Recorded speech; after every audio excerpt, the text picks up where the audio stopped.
So, welcome everybody to Rationalism versus Mysticism, episode 10. We're going to be talking about Kabbalistic concepts, continuing with that. And my hope is that it'll continue to be interesting for all of you, that it'll be relevant to all of you, and that it'll have practical implications in some way in your life. And the understanding of some of these concepts and ideas shouldn't just be in the shamayim. They should be things that really interpenetrate you and into your heart, into your soul, into your daily life and your mindfulness. And I'm going to try to echo that in some of the things that I say. And particularly I want to begin with a beautiful quote from Kabir. He says something along the lines of, "To whom shall I preach? All I see before me are the faces of the divine." And the reason I want to begin with Selam Elohim, exactly. And the reason I want to begin with that quote is because this class is going to be about mystical intimacy with Hakadosh Baruch Hu, with God, with the Ein Sof, whatever name you want to give it. And it's such a beautiful way of seeing the drama of human life. It's such a love story rather than some kind of cold and removed way of looking at the world. And I think this is one of the many traps that you can fall into on the spiritual path, is that you might say to yourself, there's all these ideals, there's all these ways of conceptualizing the spiritual. And if I want to remove my ego, I might think that I need to close off my heart. And you might not even realize that you're doing it, but you are doing it in a way. And you might say, I have to overcome my ego and transcend my ego. Let me put down my ego. And whatever psychodynamic patterns were happening before that, before you began your spiritual path, are going to continue onto your spiritual path. So hopefully this will balance out a lot of that. And this will open you to this idea of mystical intimacy. So I want to start off with a question. How many times do you guys think to yourselves about being in a relationship with infinity? It's so easy to think about infinity and to think about God and to call it God. But when do we really ever consider it truly a relationship? The problem that I've found with a lot of these Buddhists and a lot of these meditation apps is that they talk about infinity, they talk about this ego death and transcending the ego, but it becomes so much focused on transcending your ego. And any idea and any notion that you are continuing to be in a relationship, so they say, oh, that implies that you're separate from this. You're therefore not at that highest level. So because you're insisting that you're in a relationship, you're seeing yourself as separate, and therefore you're on the wrong path. Now, you have to have an ego to say that yourself. Exactly. I mean, right? 100%. I think you have to sometimes be nice to the ego. That's my new way of conceptualizing it, is that instead of putting your ego down, instead of saying to yourself, I'm not good enough at this and I'm not doing it right, and I shouldn't even be able to say the word I, or whatever we're thinking to ourselves, it's not healthy. It's not really going to open us eventually to these experiences. So be gentle with yourself, be kind with yourself. But obviously, if you think you need to be firm with yourself in certain scenarios, do that. But I think the name of the game, the baseline, should be compassion to the self. So you talk about Buddhism and Hinduism and Taoism. They present, certain types of views of this relationship with infinity. So Buddhism, I think of as very reductionist, and I'm not the world's expert on Buddhism, but a lot of it is very reductionist, and from my humble perspective, and anyone who wants to write me an email or an angry email, please write me one and educate me. But very often that's something how it comes across to me. What do you mean by reductionist? Reductionist in the sense that let's only be mindful. It's only about mindfulness. It's not about a drama. It's not about it's really good to see you. Fadal, pull up a chair. Welcome. So it's not about this beauty of relationship and of intimacy. It very often is just about mindfulness. They do have one of the interdependence. It's like everything is dependent on. Beautiful, 100%. So that's the thing. I'm biased. I'm definitely biased because I guess some of the Buddhist thinkers, like, I'll be honest, I think Sam Harris very often puts down some of these ways of, being relational in a loving way towards a God. At least that's the way that I see it, is that he puts down that whole notion of God because of his own reasons. And I think it's way too extreme. So forgive me for saying it, but about Buddhism, really Sam Harris Buddhism, I think, is that way, not Buddhism in general. I'm 100% sure that there are forms of Buddhism that are not so extreme. Baruch haba. So that's, no, don't apologize. Welcome. Come anytime. Time is an illusion to learn in this class. so that's Buddhism. Hinduism is very often a drama. It teaches that God is the only one, and we're going to see a lot of parallels in this Kabbalistic thought, but God is the one, and he's playing a game of hide and seek with himself, and there's this beautiful drama that plays out. And Judaism, of course, we have this classical notion of Hashem being this divine being and the creator, and very often he's perceived as separate and as a separate entity. But I want to show you that there are a lot of traditional ways of thinking within a Jewish mindset that don't see God as so distant and don't see God as so far away. And they actually express God as being in a desperate need to be in love with us, that God is seeking us out. It's so audacious. And also the mystics in Judaism are, of course, reciprocally desperate lovers seeking to consummate their love towards HaKadosh Baruch Hu. So it goes both ways. And I think it's a beautiful way of putting it, because unless, a lot of people, like I think of Sam Harris again, they get angry when you anthropomorphize too much, because what happens is you end up not being so philosophically accurate. But at the end of the day, you start to realize nothing I say is actually philosophically accurate, including the words coming out of my mouth right now, because you can never fully capture reality in words. So you might as well have a little bit of fun. Why not have fun? Call it God, call it whatever you want. I could only so many things I could say in a shul, but whatever the heck you want. And just be more tolerant of people. And as long as it's not leading to any kind of crazy acts and, terrible pagan rituals, I think we'll be okay. So there's a beautiful pasuk from Tehillim. Anybody know? Ki ayal ta'arog alafik emayim, ken nafshi ta'arog elecha Elohim. Like the hind, or like the certain animal is crying out on the riverbank, so too my soul is crying out to you, God.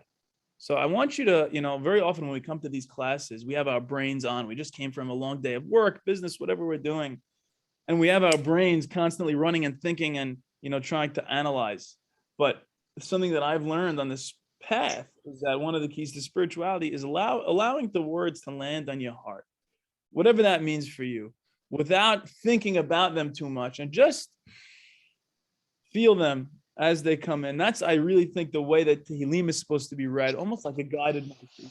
That's really a beautiful thing. So, as they always say, listen to my words, but also to the silence between the words, and listen to the cadence of it and the way that it's coming across. Don't only listen to content. And, on line 33, you didn't like the third word that I used. That's not really going to cut it for you, I think, on the spiritual path. That's my humble opinion. Here's a hymn of glory written by one of these medieval Hasidim. He says, I shall compose pleasant psalms and weave hymns, because for you my soul pines. He's building off of Tehillim. My soul desires the shelter of your hand, to know every mystery of your secret. As I speak of your glory, my heart yearns for your love. I love the word mystery in there, because it reminds me of Albert Einstein's whole thing we delved into last year about the mystery, and the mysterious is the way in which Albert Einstein discusses God. He says, in this way alone am I a religious man, when it comes to a relationship with the mysterious, or understanding that there's so much that we don't understand. And that in and of itself, why should there be something at all? Why should there be something rather than nothing? So you're sitting there meditating and saying, God, bring me into your mystery. Show me the wonder that I should be having towards you. Then you have the 16th century Jewish mystic. His name is Eliezer Azikri. He says, beloved of my soul, merciful Father, draw your servant after you to do your will. He's saying, God, please draw me after you. Allow me to do that. That's a real prayer. We so often pray and we have all these ego-driven reasons. And, I'm not putting anybody down. People are in a lot of distress sometimes, and I don't think there's anything wrong with asking for ego-driven things. I really don't. I think you have your own personal relationship with God, and that's for you to figure out. But for me, something that's helped guide me in prayer is that instead of asking for specific things, say, God, please give me clarity to help serve you better. Please give me wisdom to speak the correct words in the class tonight. God, please give me humility when I'm speaking to my patients, and give me erech apayim so that I don't get angry, when somebody says something that is against me. And if you pray like that, it's so beautiful because it really is bringing you more intimately towards God. Because now you're not, forcing something. You're not saying, I insist, God, on X, Y, and Z. And like we always say, faith is not insisting on a particular outcome. Faith is the ability to fully let go in this moment. Mikey. Yes, I love hearing you.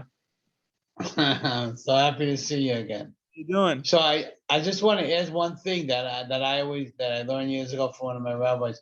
In addition to everything you said, that when you're asking or requesting, it's always if asking Hashem that if you think it's the right thing for me. There's a lot of people ask for things and let's say they get it, but it's not what Hashem wants you to have. Yeah, I think that's beautiful. So yeah, we never really recognize and we never really know what's going to be good for us. And what does that even mean? It's you have to be right. You have to be you have to take God's perspective to know that, and we can never really do that with our ego. So the best we can do is, and I want to get to this, is to how to help remove that ego in a loving and kind way, rather than forcing it. Right. So beautiful. Right. So Mikey, just one thing before you move on. Sure. The ego is the ego. The word ego, it always makes it like the connotation is not good. Egotistical. So I love that you asked this because I want to make a very important point here. But you sort of brought out a good point about ego. No, it's great. I want you to clarify that. Yes, great. Exactly. I want to clarify that for sure. When I say ego, I don't even mean egotistical. I don't mean somebody that's difficult to be. I don't mean a narcissist. I mean the very concept of a self. I mean, everybody has this in a Freudian sense. Everybody has a concept of a separate self. And a huge part of mystical intimacy is being able to let go of that slowly within the meditation, within the mitzvah that you're performing, within whatever you're going to do. And I'll give you a little sneak preview into what we're going to discuss soon, which is that they go so far as to say that when you're performing a mitzvah, the highest level you could get to is that you feel that you are God performing the mitzvah.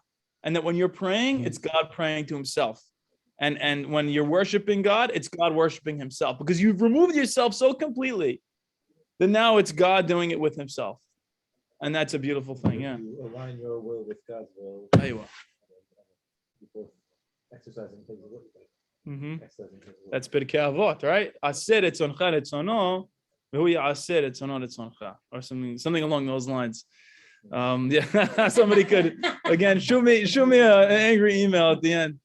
If you find that differently. So not yet. I'm waiting for them. I'm still eagerly awaiting an angry email.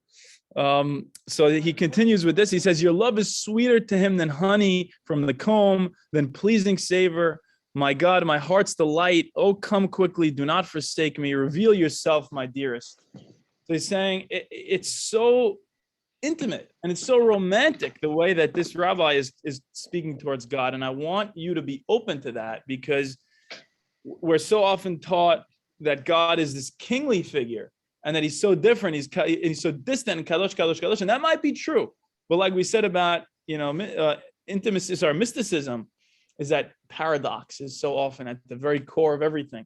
And unless you accept that, you're not going to be able to really move forward within mysticism. Because paradox is kind of the name of the game. We're going to see that again soon too. So in normal mysticism, really like traditional mysticism and keeping the mitzvot, God remains the other. And even in throne mysticism, which is you do this meditation where you elevate to see the Merkava of Hashem, there's no intimacy beyond just gazing at God. There's no divine embrace. There's no real feeling of God enveloping you in his glory. It's just, I had this unbelievable vision, but you didn't feel God so closely. And what a lot of these mystics are saying is we're daring to go and push the envelope even further.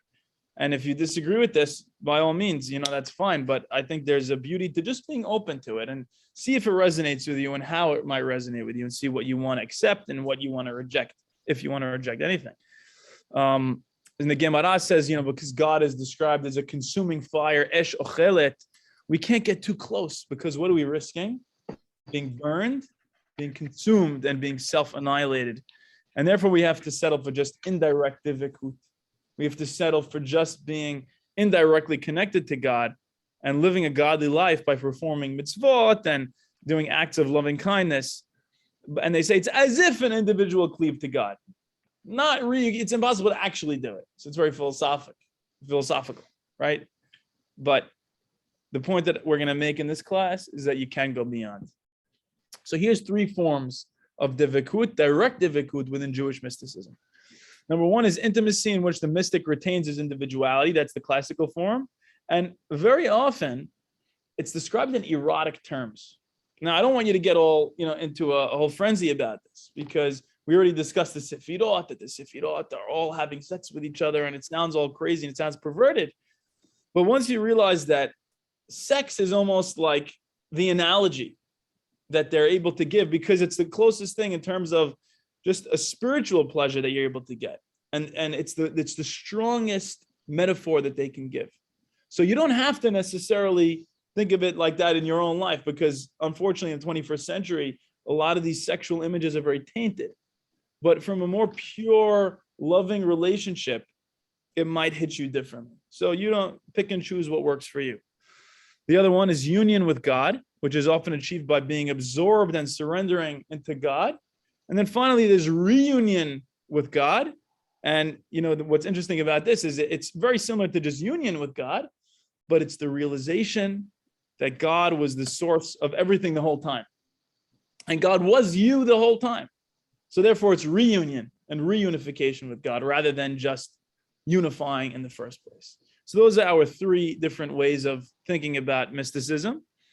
The Nevi'im, what do we know about the Nevi'im? They talk about Hashem is this husband, where like the wife, you look at Shir HaShirim, it's very erotic. So if erotica bothers you regarding the mystical, you don't have, it could bother you, but you have to realize there is a source for that within the Tanakh itself that the Hachamim had their stamp of approval for. So it's very important to kind of, be at ease with that. They even go so far as to say Moshe Ish HaElohim, right? We know that in the Torah it calls Moshe Ish HaElohim. And they say that means he was the husband of God. Right? What could that possibly mean? It's clearly something that is, when you reach a certain level of meditation, you feel as though you're married to God in this very intimate, mystical way. And you don't have to think of it in physical terms. Try to let it land on you in whatever spiritual way that you feel it can. And it says that Moshe spoke to God face to face. And they said this was the ultimate intimacy with God that Moshe had. That he had zivug im ha-shekhinah. He had intercourse with the Shekhinah. Again, what the heck does this mean? This is the one thing that Bert Shabbat hears is that line. But it's amazing, because that's a great point, is that anybody who hears that might think you're crazy if you tell them that. But the point is that it's supposed to be something that is at the highest level of mystical experience. And whenever you divorce it from the experience, and I hope that this class is not doing that. I hope this class can bring you to some form, a little taste of that experience, just from opening yourself, just from, feeling the thoughts, letting them pass and saying, okay, let me try to give this a second look, because so often we've been cynical. So often we've closed off our hearts. We've been so cynical towards anything sounding like this. We rolled our eyes and we rejected it. But it doesn't have to be that way. That doesn't have to be the last word.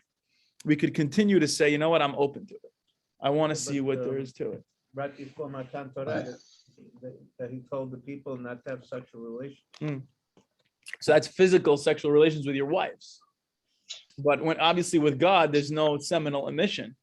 There's no, physical act being done. But this is the best spiritual, analogy that they could give. And, it's Mike.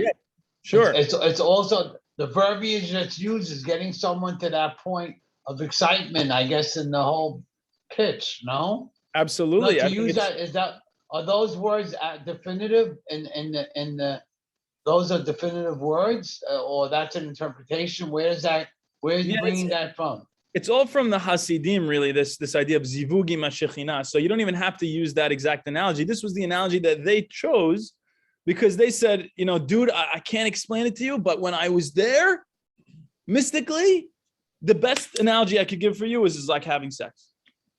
And they say, Wow. okay, it's not actually like what you did in the bedroom, but I'm telling you, I'm sorry, this is the best example I could give. It's like somebody who never tasted chocolate. Say, what is chocolate like? And you try to explain it to them. You say, the best thing I can tell you is it was kind of like eating a cocoa bean, but it wasn't quite, so take it like that. You don't have to think of it in terms of the physical act, Right. So, but great point. About teshuvah, what do you think they do with that? So according to the Kabbalists, teshuvah is another name for the Shekhinah. If you're a Baal teshuvah, it also means that you had this relationship. You're a husband with the Shekhinah. And in the words of Martin Buber, though, even in this beautiful, intimate relationship, there still remains an I and a thou. It still remains a separateness. Even though you have so much cleaving to God and devikut, you still remain separate, ultimately, from God. So what it usually is in these terms, where you didn't fully merge with God, it was just you got so close to the divine that it was self-transformatory. You were transformed. You were a different person.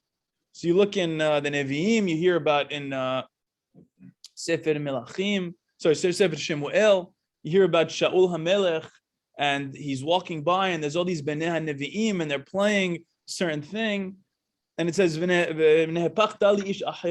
they had some kind of ecstatic experience from the music that they were playing, and they all became Nevi'im. It's a very strange thing. But once you start to realize that there were meditation schools and there were ways of conceptualizing this stuff, and it was a real thing. Once you have such a peak experience, you don't come back the same person. And a modern day equivalent is psychedelic treatments. People that are given psychedelics as part of psychiatric trials. Why is it so important? Because just the memory of the experience that they had is enough to stave off their depression, and it's enough to stave off all these different mental illnesses that they felt like they were having. Just the memory, because they remember having had this expansive experience. And now they're different. Now they're no longer going to succumb completely to whatever thought patterns had gotten them. I mean, at least for a certain amount of time. And the hope is that it'll continue to progress. So think of, Harambam talks about in the intro to Moreh Nevuchim. What does Harambam say? He says sometimes, you're walking along this path of life and everything is completely dark. And some people, they have these moments of clarity. Some people have a little gemstone that's like, giving a little brightness to the path once in a while. And that's the highest level they achieve. Other people have these flashes of lightning. And for a moment, the entire path is lit up before them. To me, this is what that self-transformatory experience is like when you reach this really high level of meditation and intimacy with God. The Christians talk about the dark night of the soul. The dark night of the soul is, the Christian mystics talk about this, which is after having had a very peak experience, what might happen is you go into a little bit of a depression because you say to yourself, I miss that. I feel now, I know what I'm missing out on. I know I'm not there anymore. But the beauty is that the cure to this is to say, don't be sad that I'm not there at this moment.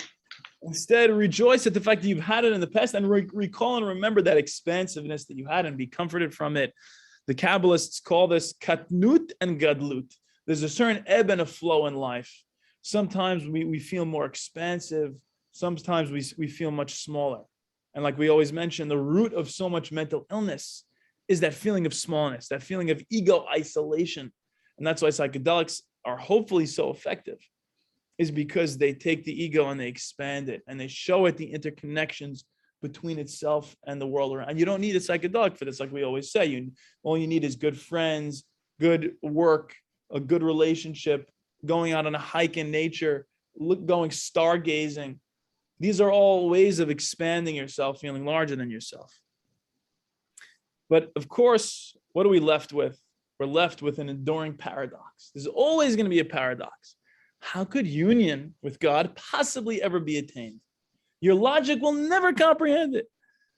How could there be a relationship between the infinite God and the finite human being, the eternal and the temporal, the spiritual and the material creator and creature? It seems so impossible logically. And we talked about, a couple of weeks ago, Yitro. Yitro was a person who achieved some unbelievable experience when he spoke to Moshe Rabbeinu. And he says, Baruch Amonai Asher Hatzil, and he has a whole transformative experience. But the thing that brought him to the desert in the first place was what? Being Yitro Choten Moshe and having Moshe's kids with him, and he brought his daughter with him because Moshe's wife, and there's all these particular family connections. So through loving the particulars of your life, I would argue, you can be brought towards the expansive, loving experience. You don't have to reject the particular in order to merge with the infinite. And I think that's a very important thing because it's a very common pitfall, I think, on the spiritual path, is to reject the particulars of life and to isolate yourself from them, to only be about God. So I want to give you guys a new way of viewing paradox. Instead of viewing paradox as an insoluble dilemma, something that is going to bother you and say, I can't wrap my head around it. It doesn't have to be that. It could be actually a challenge that you embrace, because paradox, although it could be frustrating, is actually the key or the first step towards achieving mystical experiences very often. And it's the thing that leads you towards these expansive experiences. So I love this quote from the book I was reading. Paradoxes are an entree to truths not readily available within the confines of logic. So your logic is so limited, like we talked about last semester, right? The elephant and the rider, and that we talked about the limits of rationalism, that your rationalism is so limited. And that if you really want to be a whole human being, you have to be okay with going beyond the rational and going into the experiential and the emotional and things like that. So when you're going beyond the confines of logic, now you got it. So a lot of these Zen koans, a lot of these Zen Buddhist phrases, they're meant to shock you out of limited ego logic and into this mystical experience all of a sudden. I remember one poem. What's the sound of one hand clapping? Yeah, that kind of thing, right? There's a great one. They say the student came to the guru and he says, please tell me what is the meaning of this, right? Ping Ting comes for fire. And he tells him, who's Ping Ting? Oh, I know Ping Ting is the god of fire. So if Ping Ting is coming for fire, he doesn't need to come for fire. He already has fire. He's the god of fire. Ping Ting is coming for fire is the equivalent of you as a meditator coming for enlightenment, because you're already enlightened. You're already God. So whatever you're seeking out God, you're already God. So he says, no, wrong. He says, so master, what is the meaning of Buddhism? He says, Ping Ting comes for fire. And that's it. So I think the point, and me explaining the rest of it would be ruining it in a way, but I'll do it anyway. I think the meaning of that is kind of, don't say it out.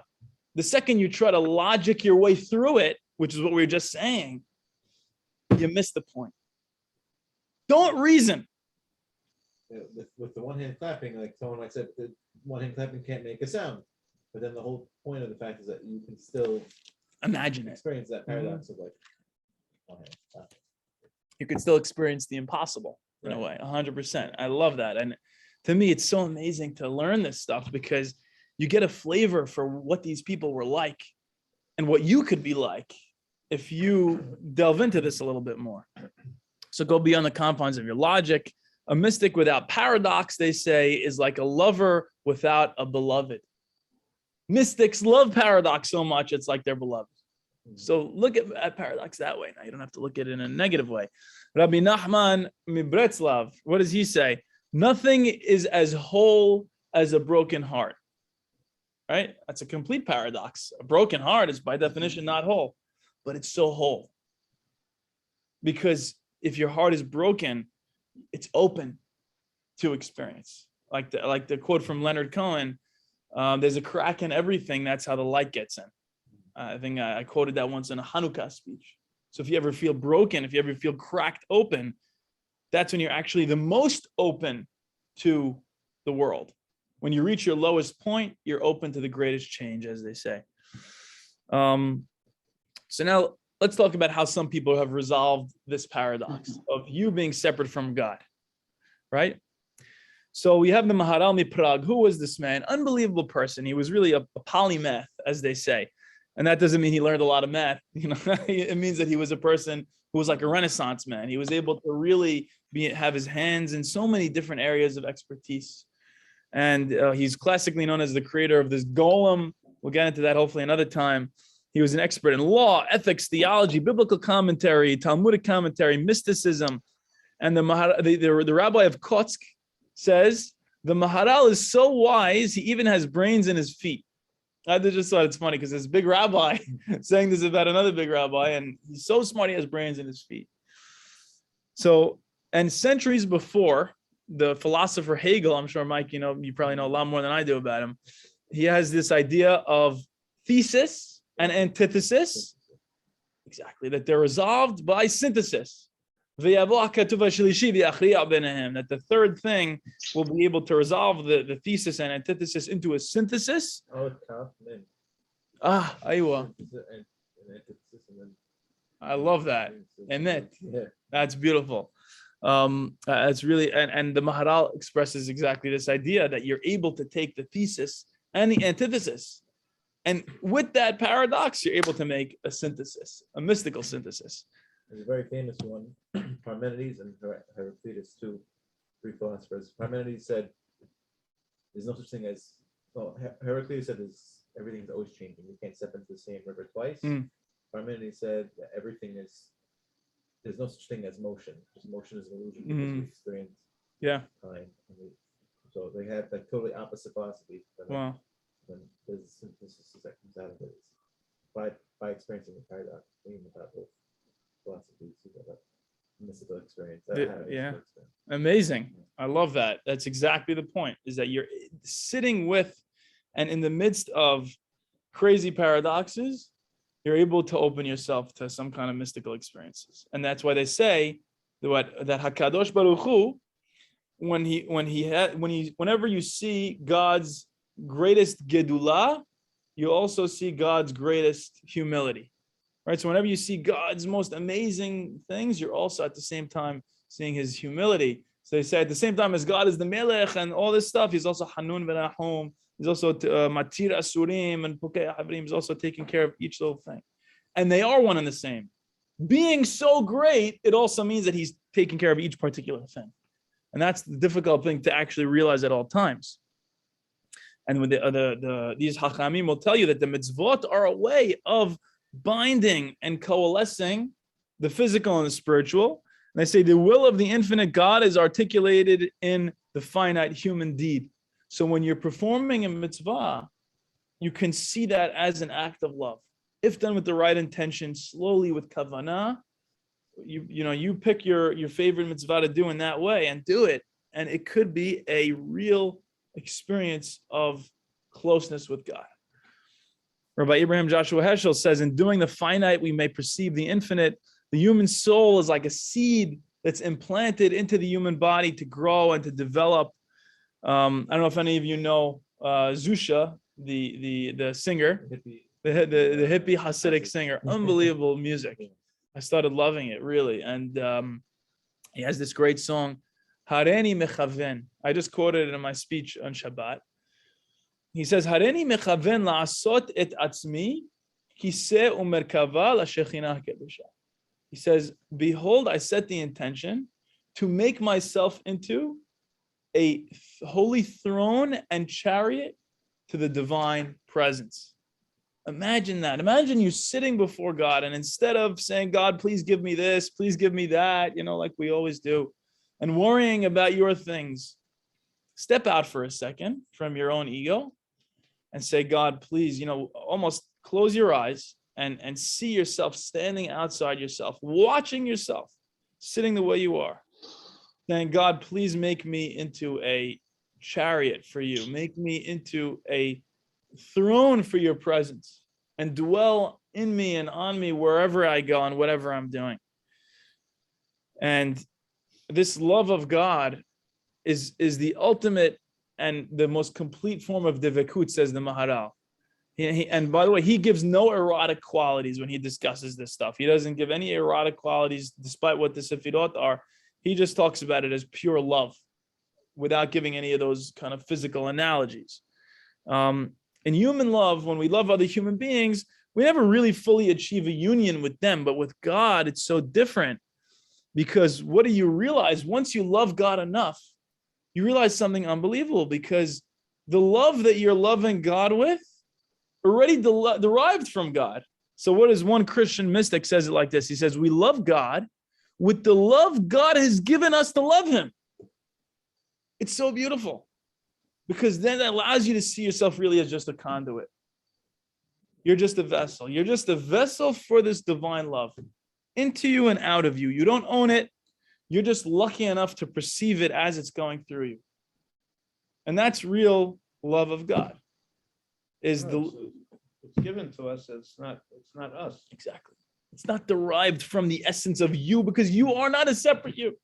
Because the whole notion that you're a separate you is going to prevent you from really connecting with God, right? And it's so hard, because we're Does it change the fact? Does it change the power of that statement? It's the fact that you can replace love with any other word. You're right. I mean, so that's the thing is you want to. You contemplate God with the thought that you. Yeah, no, it's right. I mean, I don't think it does. I think it's exactly right. I buy my son a cell phone so he could call me. Exactly. I got him the phone. Exactly. Beautiful. So I love that. And, even regarding evil, I think this is the hardest thing. We had that class last semester about the shadow element and embracing the shadow and understanding the evil side of you. And, that's why, of course, the Hindus will talk about Shiva. And, you have all these other religions that have their dualistic view of the world, because so often from our human perspective, there's this evil that's unfortunately sometimes we feel like we're a part of that. And you know what? That's the yin and the yang idea. That's the good, the tov vara idea, that there's just inherent in reality is that there's going to be both.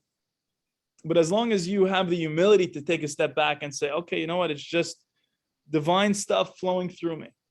And when it feels evil, it's just empty phenomena rolling on. It's just karma going through however you want to perceive it.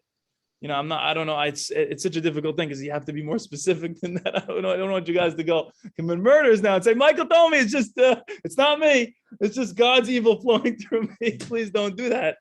But you get the point, is that the point is to open yourself to the love, hopefully. And, if you feel like this, okay, just let it pass through you, and if, I don't know how else to put it, but if I just tell you, oh, don't be bad, what is that going to do? So I'll read this quote here from the Maharal. He says, the love a person has for God is not his own, but derives from God. It comes from God, and humans can return it to God. Love of God is more fitting than love of anything else. For in every kind of love which obtains between two lovers, though they may cleave to one another, nevertheless, each retains his individuality. However, in the human love for God, the human being returns his spirit and soul to God to the extent that a person loses his individuality and completely cleaves to God, as it is written, "Le'ahava et Adonai Elohecha u'dov kabo," right? And that's the continuation of it. So this is complete love. Real divekut is the ability to fully let go of yourself. And like we mentioned so many times, that's real faith, not insisting on a future outcome. Fully in this moment, and only in this moment, letting go of yourself and of whatever you think is the right thing. And it's so hard, because now you might say, oh, so I shouldn't go love my this and my that. No, I'm not saying don't love your particulars in your life, but realize that there's kind of two things going on at once, that there's two levels to dwell at one time. So at the same time as you're loving your particular son, you could say, God, I love you at the same time. Thank you. And that the hardest thing is reading Akedat Yitzhak, because we see when those two things start to collide. And how does Abraham Avinu handle it? He handles it with the word hineni, both to God and to his son Yitzhak.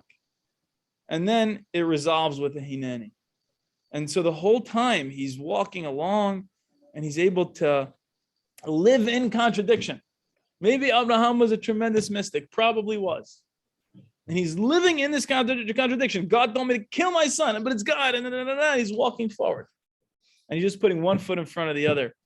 Elohim yir'eh haseh le'olah beni. And he says that God is going to show me, and God does show him. And that's why the name of the mountain is Adonai Yir'eh. God will show me.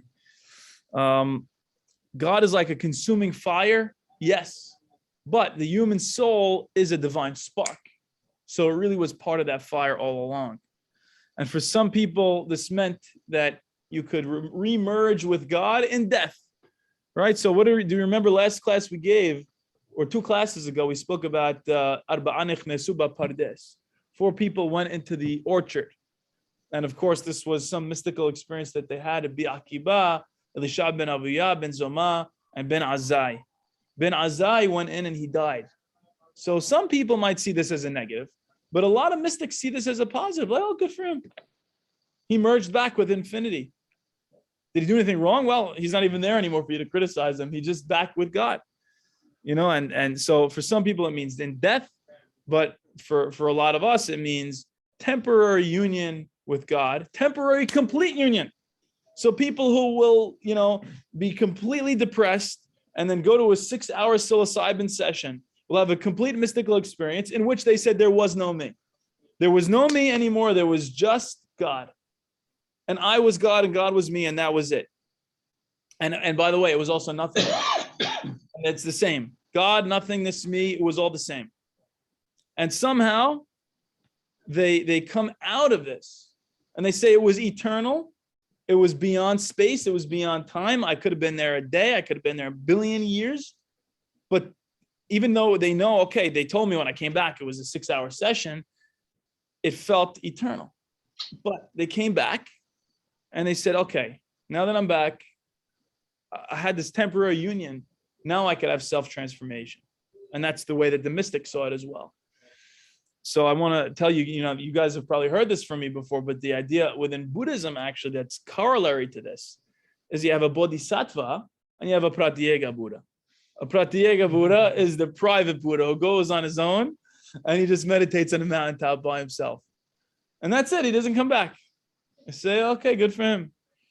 And a lot of people don't say good for him. Some of the commentaries, I'm sure, within Buddhism will say that he's not so good. But then you have the bodhisattva who has the mystical experience and the union with God, and then he comes back to society. Sadiqim betoch ha'ir, as they say. That the Sadiq fundamentally needs to be back in the city helping people with what he learned and what he experienced and how to elevate himself. He's going to learn how to elevate other people. And the quote classically is Helek Eloah Mimah. They call the soul this portion of God from on high. And the soul is housed within the body while still remaining attached to the fire. Right? So the soul is there, but somehow that spark is still attached to the fire the whole time while it's walking around in your body. It's still attached to God from which it emerged in the first place. So love of God, right? It's not just an attraction of like to like. It's not like the adhesion of water. It's not like, okay, I'm the water and God's the water and there it is. But it really is the reunion of a part with a whole, right? So they always give, what kind of images do you remember? Anything like the drop in the ocean, Right. the spark in the fire, or the ember maybe. And then you talk about the trunk the trunk of the tree and the branch of the tree. They really were one all the time. The leaf thinks that it's separate, but really the whole time it was derivative from that whole thing.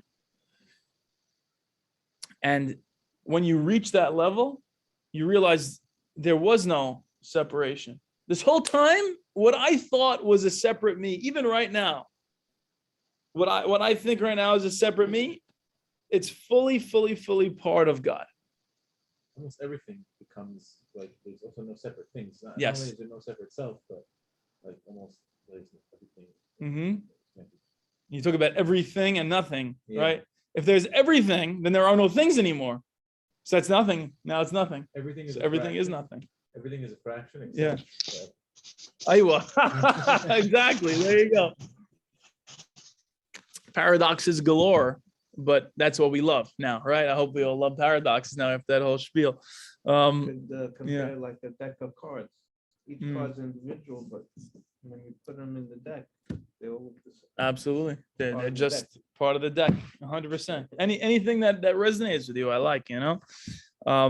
So now what are the ramifications of this? It might get a little bit scary. You know, you say, okay, what am I going to do now? So I'm walking down the street and I see the homeless man. I invite him in my house. He's me after all. He's also me. And what about, you know, so you could go crazy with this. You say, well, first of all, let's say one thing. Love thy neighbor as thyself. Now has a new meaning. It's like, you know why you have to love your neighbor like yourself? Because he really is yourself on some deep mystical level.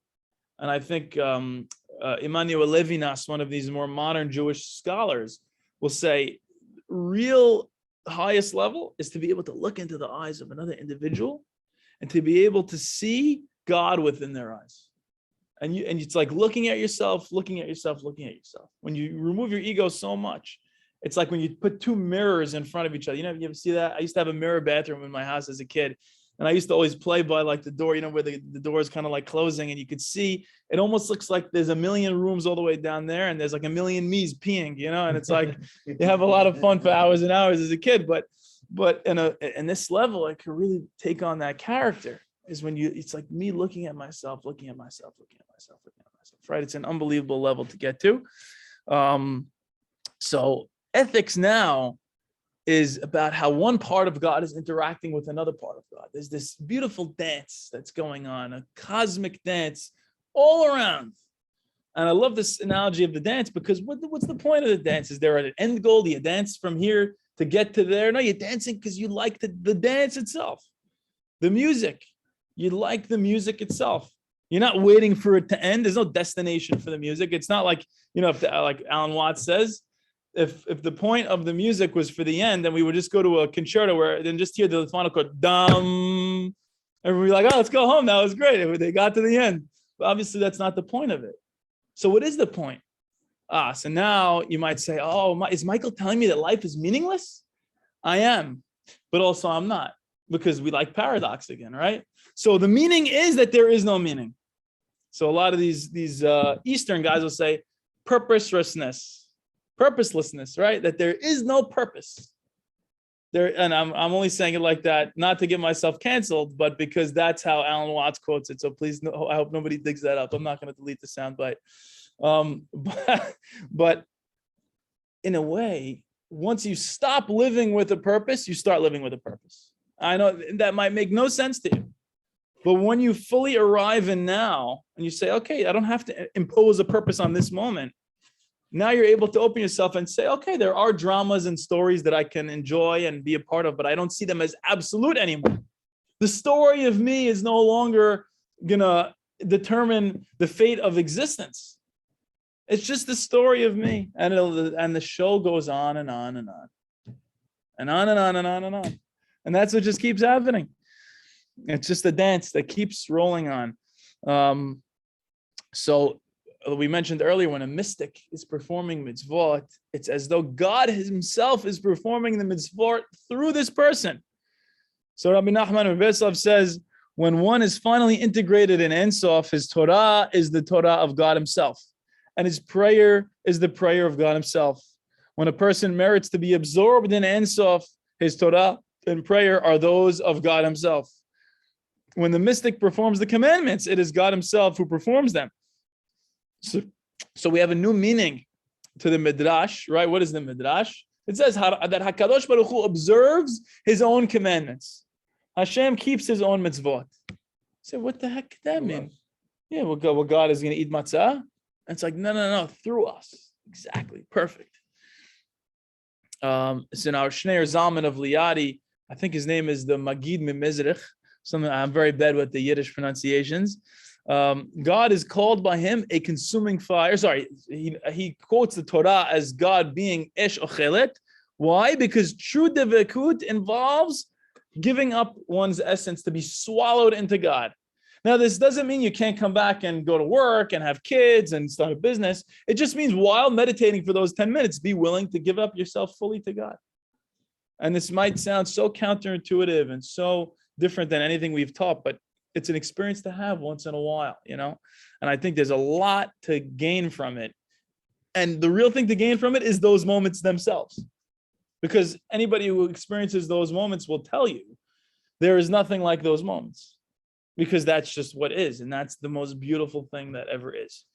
And so they make a play on what's the Hebrew word for I? Ani. What's the Hebrew word for nothingness? Ayin, right? In. It's the same letters. But if you take away that insistence on being ani, you're able to open yourself to the ayin, to the nothingness, which is everything. So step out of your own way. It's about doing less. It's about giving up that concept of the self. They call it bitul hayesh, what we call ego death, ego disillusionment, dissolving your concept of having a self. That's called bitul hayesh, completely nullifying that which is. Why do they say that? Because we talk about yesh me'ayin. The something that we know of is created from nothing. So now what you're doing to get back to the nothing is uncreation. You're going back from the world of things into the world of no things. And that's ego death. That's removing this ego, which sees tov vara and separate and here and there and no. And that doesn't mean you don't come back and say, I love this, the illusion too. The illusion too is beautiful. Otherwise it wouldn't be. God is playing a game with himself in manifesting as you experiencing the world this way. So again, now we have this ancient debate. What's better, ahava or yir'ah? What's better, to have love of God or awe of God? Which one of these is going to open you more to the infinite? So a lot of these hachamim, I think the Maharal says that awe is like a prerequisite to love, and it's going to lead you there. The Ramban says that it's possible even to attain, this level of love and this level of awe, that we often attribute to the afterlife within this life. Nachmanides, the Ramban says this. He says through divakut, it's possible for you to transform yourself, your body, your very essence, into a dwelling place for the divine in this life. That will remain that way every single moment for the rest of your life. Who do you know of classically that's spoken about this way, not from Judaism? The Buddha. Right? What does Buddha mean? Buddha means the one who woke up. So they have a tradition in the East of a person like this. So it's like, whoa. I am all of it. I am not a separate self. He can't even put it into words. He just went about the rest of his life being egoless somehow. And it's possible to attain this within Judaism as well. So that's why I think it's so interesting. Now, after you have this transformative experience, what are you able to do now? You're able to take a divine perspective.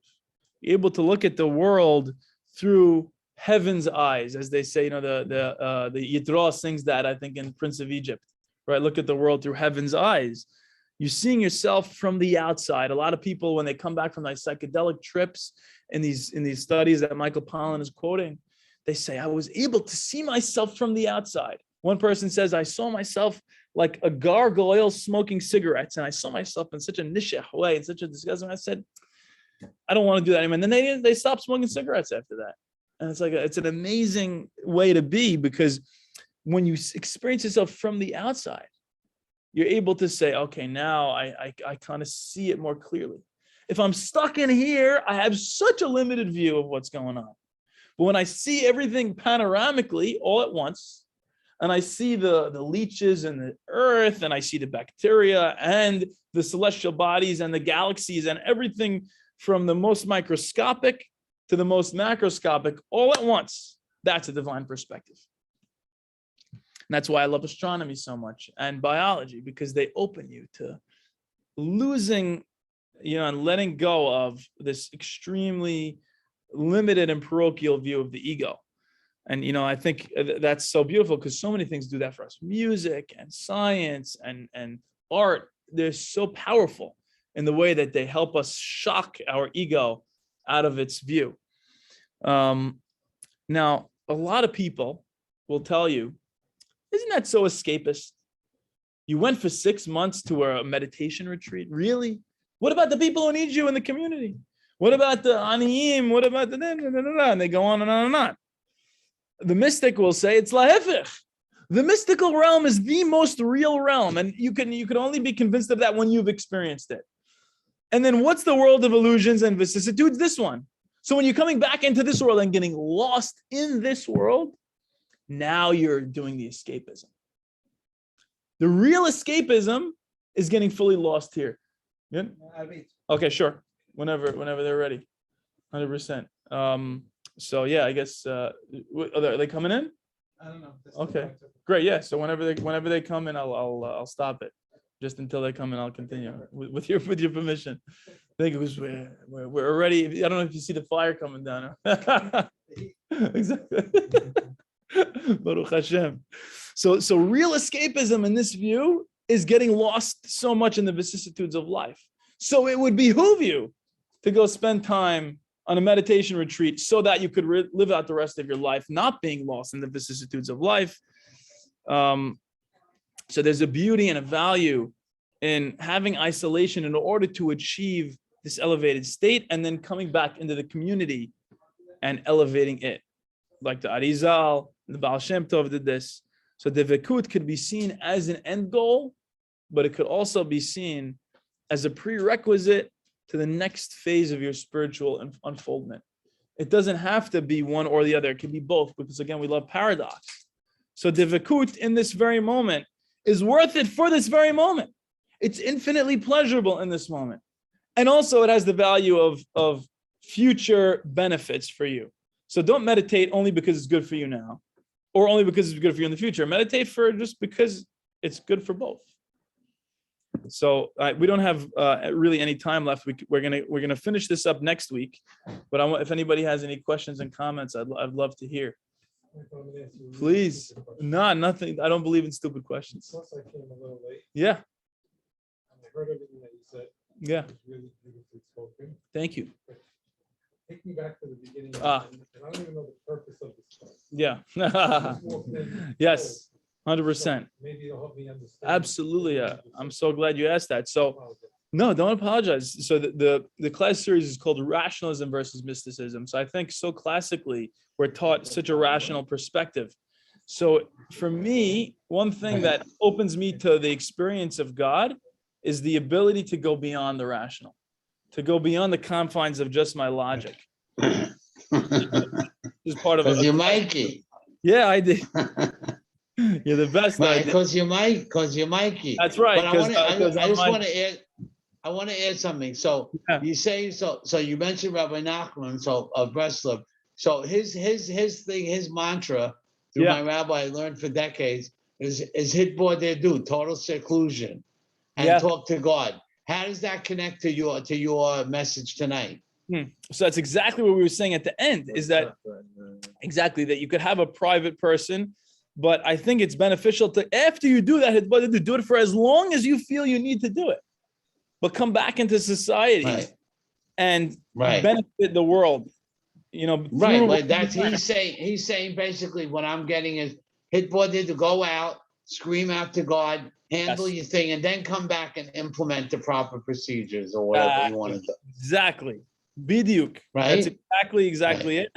And I don't think we should put anybody down. If there's people who want to do that for years, even, you have no idea what they're going through. You have no clue what each ego has going on for it. So if it's part of their unfoldment, so I think it plays into exactly what the whole corpus of this class is supposed to be. So this is actually the 10th class technically, because we did 9 classes in the first semester. But so we spoke a lot about psychologically the way that people perceive the mystical experience and the way that they perceive themselves, and realizing that you yourself are made up of different layers. You have your animalistic portion, like we call the elephant, your reptilian brain, and then you have your neocortex, which is the thinking part of the brain. and to be kind of in concert with both of them and in peace with both of them now is a very big part. So I think a lot of this class is just to open you to the idea of what is mysticism, what's the purpose of it, and what is it like? How does it differ from just pure rationalism? And what do we kind of benefit from just from understanding this stuff and allowing it to interpenetrate our lives? So in the beginning of the class, I said I don't want this to just be pie in the sky. I don't want it to be something that, Michael gave a nice class, but it sounded very out of touch with reality. It sounded kind of out of reach for me. It didn't affect me the rest of the week. If that happens, I feel so bad, because what I want it to be is I want it to be something that really allows you. Now you go home, you see your wife and your kids, and you say, I love you, and I love you through you. I love God, and find little ways of creating an intimacy with God now. So instead of only seeing God as this king in heaven sitting on a throne, now you can see God as your beloved. You could see God as immanent rather than only transcendent. This is one of probably the biggest themes in the whole class series. Is God kadosh kadosh kadosh, or is he karov Hashem lechol kore'av lechol asher yikra be'emet? Is he close to everybody who calls out to him in truth? And it's hard to live with both of those. I thank you so much for asking, and thank you for coming. Yeah, please, 100%. Yeah. Anybody else? Questions or comments? I think the most inspirational thing in the world, anywhere in the world, is music. I mentioned it before, and it shows in the prayers. Like when someone's saying, the Chazan saying Kaddish with a beautiful melody, you feel inspired. When a guy's just saying it like regular weekday beat, you're not as inspired. So that proves it right there. Exactly. That there's rhythm to us, right? That connects somehow. Yeah. Like you said, the spark maybe, that the music triggers that. Absolutely. Where the society is a little all bit over ill. the world. I mean, in Africa, they love music and Yeah. they dance. Music makes you dance. Absolutely. You reminded me, I feel like we're living in an age when we're so consumed with producing the next thing and getting the job done, that music is so beautiful because it sucks you into the moment and into the enjoyment. And we need to find more things that do that for us, especially in our relationship with God. If you're saying arbit in order to finish arbit, then are you really saying arbit? So I heard some unbelievable thing from one of these, probably a more Kabbalistic thing. I think it's Rabbi Dr. Akiva Tatz. He says, if in the span of time from when you stepped those 3 steps in the beginning of the Amidah till those 3 steps at the end of the Amidah, if you're the same person in the beginning and the end, you've not done what you set out to really do during the Amidah. It's supposed to be a transformative experience. And I'm not saying that you should feel down on yourself, or that's obviously not what I'm trying to say. But what I am saying, it's supposed to be something that's so intimate and beautiful that it opens you, and it really allows you to get out of the hustle and bustle of the rat race. We have these trance-like opportunities. I don't know what they are. Yeah, it's a great question. So I think it's very lacking in certain ways. Yeah. So that's why Hasidut exists, I think, is because they get there. They have a niggin. Yeah, exactly. That's what they do. Yeah. If you in like this, some studios even write it inside that this kavanah in the cities where it's kavanah. Like having those kavanah makes it much deeper in the experience. 100%. So I think the most important thing is exactly what you're saying, is to make anything into a meditation. So I don't know if you meditate or not, but there's so many apps out there. I don't think it has to be a Jewish one. I think any meditation, good to see you, Baruch Hashem, any meditation at all is something that is going to allow you to really work on this stuff, right? So if you meditate now, you open yourself to a lot, like you're calling these transformative experiences. There's a book called Jewish Meditation. So yeah, if you want to read, Aryeh Kaplan has a book on a beginner's guide to Jewish meditation. So I think that could be good for you. I loved it. Philosophy, Yeah. as and probably had the intention to achieve a lot of goals at that station. Like, is a reason, you're supposed to set aside time during your day, 3 times a day, and think about things that are greater than you.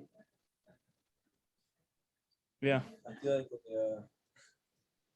like Buddhism and meditation is like you meditate and that experience, that godly experience will come to you in a sense, versus Judaism where like you're doing certain actions and you're praying, and through the prayer and through the actions you're gonna get to a similar, you're gonna get to that meditative state. If that makes sense. 100%. And I think both actually have both Buddhism and Judaism probably have just as many, rituals. I'm maybe not in a halachic sense in Buddhism, but I'm sure they have different kinds of actions and ceremonies that they can do that they feel brings them to that experience, just like we have our mitzvot. So it's meant to be that, I think, in a deep way, that it doesn't have to be one or the other. You could sit in silent meditation, or you can be doing actions, and they can both work. Ready for Arbi? I'm ready. All right, guys, thank you so much. Really, Hazak Baruch to everybody. Beautiful experience. Thanks, Mike. Thanks, Thanks, Mikey. Take care, guys. I'll see you always later. a pleasure. I love you. Allah, Mac. I'll see you later. Take care. To mysticism.